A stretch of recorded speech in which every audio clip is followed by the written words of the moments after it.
The accused. The accused means the person who is believed to have done something wrong or broken a rule and is being questioned about it. Example sentences. The accused stood in front of the judge to explain his side of the story. The accused stood in front of the judge to explain his side of the story. The police asked the accused many questions to find out the truth.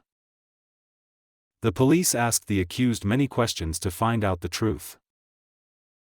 The accused had a lawyer to help him prove his innocence. The accused had a lawyer to help him prove his innocence.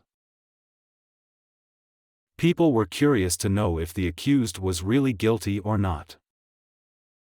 People were curious to know if the accused was really guilty or not.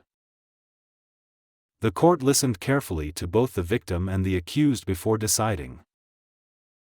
The court listened carefully to both the victim and the accused before deciding.